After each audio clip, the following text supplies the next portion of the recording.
Bonjour, comment allez-vous? Peut-être, vous souvenez-vous de moi? Après le suicide de ma mère bien-aimée, j'ai immédiatement claqué la porte du château, puis décidé de partir loin, pour Saint-Jacques-de-Compostelle, afin de lui rendre hommage. Mais mon pèlerinage fut un véritable fiasco. Je me suis égaré au beau milieu de la forêt d'Otz, et suis arrivé dans cet obscur village que l'on appelle l'Anarchonie. C'est ici qu'une sombre secte dont le gourou s'appelait Clavius Sartor m'a enlevé. Et durant 3 ans, j'y suis resté membre.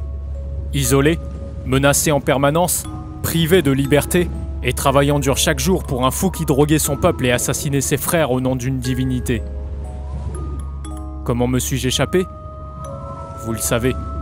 La secte était en conflit avec un réseau de résistance du coin que l'on nommait la CTR, Chevalerie de la Table Rase. La dernière bataille fut tellement meurtrière que l'Anarchonie entière s'est effondrée, à coups de fer et de feu.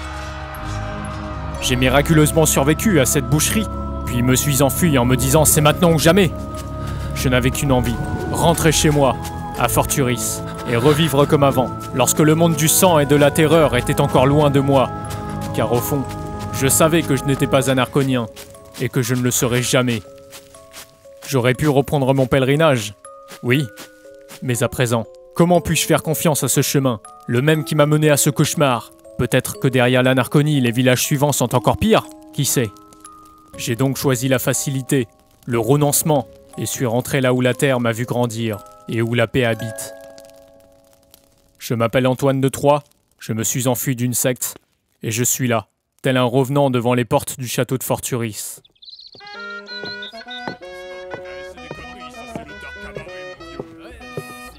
Je veux parler au seigneur, dis-je aux 2 gardes surveillant l'entrée.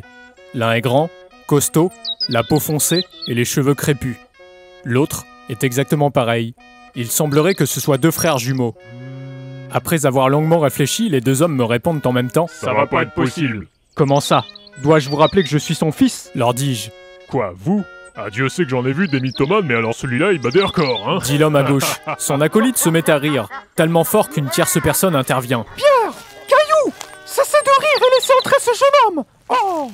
Il s'agit d'une dame, la cinquantaine, ronde, la peau ridée mais le caractère dynamique, et tenant dans sa main un panier plein de cerises fraîchement cueillies. Ne faites pas attention aux gardes, ils sont très blagueurs. Me dit-elle. Oh, ne vous en faites pas, j'ai l'habitude, lui dis-je. Mais dites-moi, jeune homme, d'où venez-vous comme ça? Me demande-t-elle. D'Anarchonie, madame, lui dis-je timidement. Soudain, la dame s'arrête brusquement, faisant tomber tout son panier de cerises par terre. Comment? Me crie la dame. D'Anarchonie, je lui répète plus fort. Je me souviens avoir dit à un jeune garçon de ne jamais franchir cette forêt. Mais il était comme son père, le seigneur de ce village, têtu comme une mule. Il ne m'a pas écouté, dit-elle. Peut-être qu'il avait ses raisons, lui dis-je. Oh, des raisons, je vous en prie, que c'est facile d'en avoir à cet âge-là.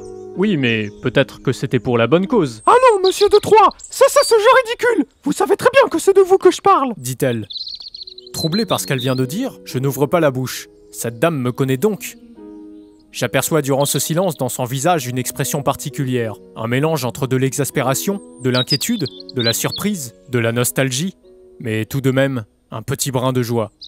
Ne me reconnaissez-vous donc pas, monsieur de Troyes? Dit-elle. Son visage me rappelle effectivement quelqu'un. Il commence tout juste à me revenir. Vous êtes Anceline, la servante qui chantait des berceuses et qui contait des histoires avec des animaux. Mais oui, bien sûr, je me souviens de vous. Le loup, le renard et le lièvre, c'est de vous, ça. Mais pourquoi êtes-vous revenu? Heureuse de voir que vous vous souvenez de moi, même s'il s'agit uniquement de mes contes et de mes chansons, me répond-elle avant de me laisser entrer dans le château.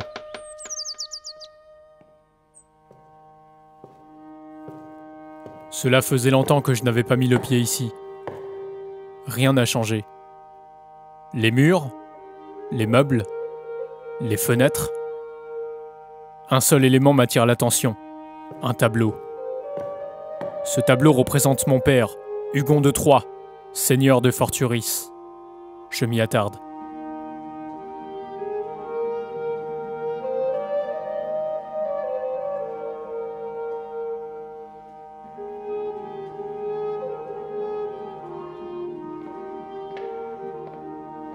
Anceline s'avance à son tour face au tableau, me regarde avec tristesse et me dit « Votre père nous a quittés il y a maintenant 2 ans.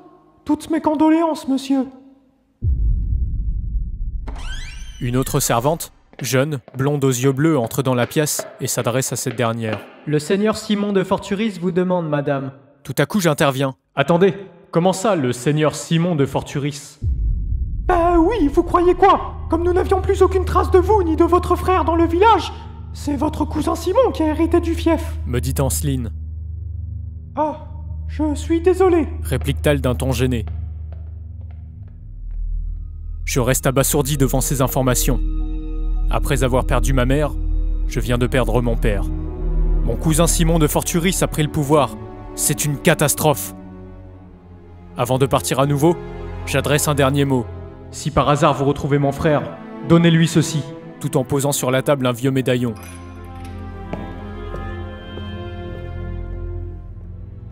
N'ayant nulle part où aller désormais, je erre sans but dans les rues du village.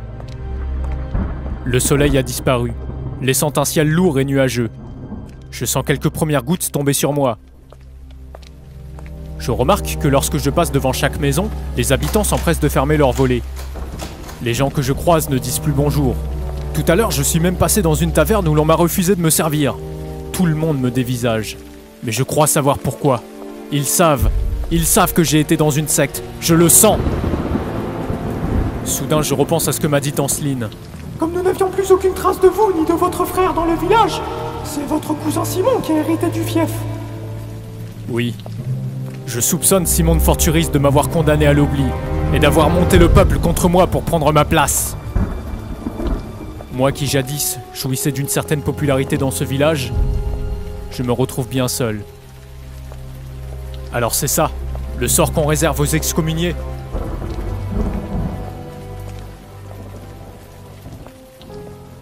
Perdu au cœur de Forturis, les rues sont devenues vides, mais j'aperçois de la lumière tout au bout de la mienne. C'est une taverne où nous allions autrefois avec des amis.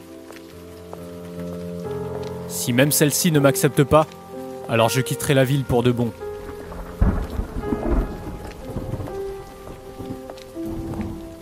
Lorsque j'arrive, tous les clients se mettent à fuir. Tous, sauf un, qui reste là à boire une bière seul, tenant dans sa main une pipe dégageant une forte odeur de lavande. On n'est pas censé servir les étrangers ici, ça fera 3 deniers de plus, dit le tavernier, froid et au physique gras venant me servir une bière. Merci.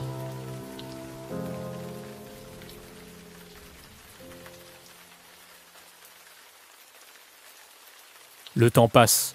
Je bois ma bière, seul, à l'intérieur, contemplant la vue sur la rue des Treillis inondée par la pluie. Et dans ma tête, les réflexions sont nombreuses. Très nombreuses. Que vais-je devenir? J'ai quitté la Narconie, j'ai perdu Forturis, je n'ai plus rien. Peut-être serait-il vraiment temps que je fasse le chemin de Saint-Jacques, pour de bon. Mais ce chemin... Pendant que mes idées s'enchaînent par milliers, j'ai un étrange pressentiment, car une ambiance glaciale règne en ce lieu et le tavernier ne me quitte pas du regard. Un regard insistant qui me dit qu'il se passe quelque chose de pas net par ici. Je vide alors mon verre pour partir au plus vite, puis par payer l'addition. Je sors de ma poche les 4 deniers et les pose sur le bar. Quand tout à coup le tavernier attrape brutalement ma main et déchire la manche de ma veste, laissant voir ma scarification. « Ah, je le savais, un déserteur !» dit-il en me pointant son couteau à la gorge. Soudain, l'homme qui buvait sa bière seul à l'entrée de la taverne se lève et dégaine son épée. « Hé, le bourgeois, lâche ton couteau, celle-là je te la plante dans la gueule !» crie-t-il en retirant sa capuche. Je reconnais cette intonation. Je reconnais cette épée et ce visage. C'est celui d'Ednomus. Le tavernier lâche son couteau, mais se met à rire quand 4 individus arrivant par derrière tentent d'attaquer Ednomus. Alors sans réfléchir, je prends une bouteille de gnôle et l'écrase sur la tête de l'un d'eux qui s'assomme sur le coup. Le tavernier m'attrape à nouveau par le cou avant de se faire à son tour trancher la gorge par la lame d'Ednomus. Cela m'arrose de sang et étant par terre, je sors mon poignard et le plante au pied de l'un d'eux qui tombe brutalement au sol et dont le cri de douleur est si perçant que les vitres se brisent. Ednomus se bat pendant ce temps-là contre le 3e individu dans un violent combat sanglant en corps à corps avant de lui fracasser le crâne contre le bar. Le dernier court vers moi mais trébuche sur son allié, alors je lui écrase la tête jusqu'à ce que le sang déborde de ses orifices. À travers les cris de douleur de l'homme dont le pied est cloué au sol, nous entendons depuis l'extérieur la voix d'autres individus s'approcher de la taverne. Il n'y a pas de temps à perdre, alors nous barricadons l'entrée et descendons à l'étage du dessous nous cacher, en espérant gagner le plus de temps possible. Une cave délabrée, qui semble n'abriter que des rats et des araignées dans une obscurité totale.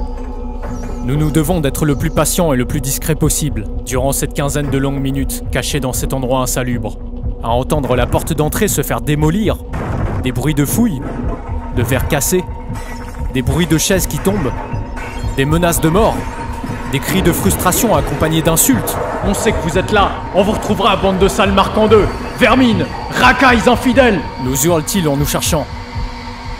Puis, plus rien. Silence total. Tout redevient soudainement calme. Seulement, s'ensuit une odeur nauséabonde de gaz, agressant les yeux et le nez, qui surgit dans toute la taverne. Une fumée grisâtre qui envahit toute la salle sans jamais ne la quitter, faisant d'abord hurler de douleur l'individu cloué au sol, puis nous étouffant nous à notre tour. Je n'ai jamais ressenti quelque chose d'une telle violence. Cela m'asphyxie, me détruit les yeux et les sinus, provoquant des larmes et de la toux. Il n'y a rien de plus désagréable que cette torture, que cette substance dont les effets s'intensifient chaque seconde. Je ne ferai pas long feu comme ça. Alors je sors. Bien qu'Ethnomus tente de me retenir en me disant « Ne cède pas aux miliciens, camarade !» Avec tout mon regret, je me rends. J'ouvre la porte, monte les escaliers. Je vois la taverne totalement saccagée. L'homme au pied cloué est mort. Et j'ouvre doucement la porte d'entrée. Enfin, ce qu'il en reste. Dehors, il y a une vingtaine d'hommes, équipés de grosses armures, armés de haches, d'épées et d'arbalètes, qui encerclent la taverne. L'un de ces hommes s'approche doucement de moi, le visage pâle, habillé tout en noir, et le regard vicieux. Son visage m'est familier, car ce n'est autre que mon cousin Simon de Forturis, le seigneur du village. Alors, cousin, après avoir déserté le fief de Forturis, on déserte la secte de Clavius, me dit-il en retirant brusquement la manche de son poignet. Il y avait bel et bien une scarification, la même que la mienne, la signature de Clavius. Eh oui, vois-tu, moi aussi je fais partie de la secte, dit-il si fièrement. Qu'est-ce que tu veux, cousin? Me tuer? Lui dis-je. Oh, non, ce serait dommage. Je vais plutôt t'accompagner jusqu'en Anarchonie. Un être si précieux comme toi, voyons. Si Clavius apprend que c'est moi qui t'ai arrêté, comment dire, il va m'adorer. Il est mort, ton Clavius, tu devrais le savoir, lui dis-je. Mais qu'il est naïf en plus. Les gars, vous entendez ça? Apparemment, le Clavius y serait mort, dit-il à ces hommes qui rient à leur tour. J'ai beaucoup d'argent, lui dis-je en dernier recours. Après tout, fallait bien que cet argent me serve à quelque chose. Mon cher Antoine, depuis le temps qu'on se connaît, toi et moi, tu devrais le savoir, que l'argent ne m'intéresse pas. Seul l'honneur compte pour moi. Mais ça, tu ne peux pas le comprendre. Toi et ta famille, la maison de Troie. Vous n'en avez point, dit-il d'un air moqueur. Va au diable, lui dis-je sous le coup de la colère et du désespoir. Oh, ce n'est pas très élégant. La colère ne te servira à rien. Ne gaspille pas ton énergie. Ça pourrait être ta dernière heure, cousin, dit-il avant de faire signe à ses hommes. Une charrette s'arrête devant la taverne, et 4 individus m'y emmènent de force. Ethnomus, se débattant face à ces hommes, crie alors une chose qui va résonner dans tout le village. Lâchez-moi, bande de collabos! Quand la peste emportera ce tyran de Clavius, sa milice et son dieu imaginaire avec elle, alors enfin l'Anarchonie sera libre! Vive la commune! Libérez Marcandus! Libérez Marcandus! Avant d'être forcé à entrer à son tour dans la charrette. C'est peut-être la dernière fois que je vois Forturis, mon village natal. Demain, nous serons en Anarchonie, et Clavius nous fera sacrifier.